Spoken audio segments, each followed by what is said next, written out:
Protecting first responders and patients in emergency situations. A lot of times first responders have to help people who may have serious contagious viruses or diseases. Right, like those cases of Ebola in the United States last year.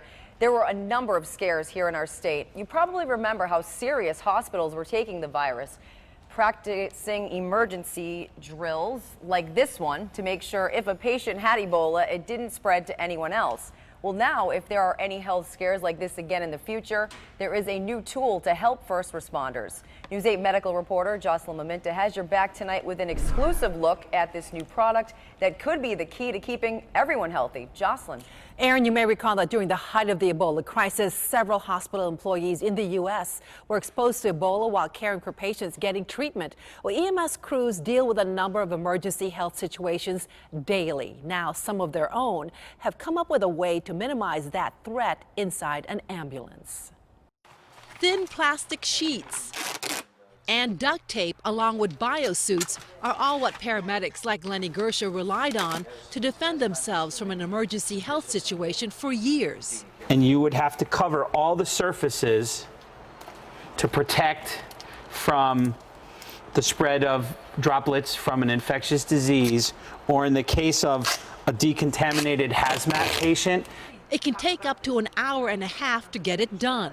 You remember during the Ebola, there were families who sat sometimes for hours in their homes waiting to be transported for care while the first responders were waiting, prudently so, to protect the inside of the equipment, to get their biosuits on and have them all in place. To fix that problem, lifelong Connecticut paramedics Lenny Gersha and Bob Holdsworth are two of a group of 5 who've created BioCell.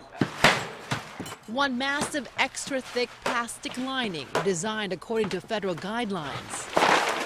And these elastic bands act as little shock absorbers That can easily be set up and secured. It's about crew safety, it's about patient safety, and it's about the ability to gear up quickly when you need to transport a patient.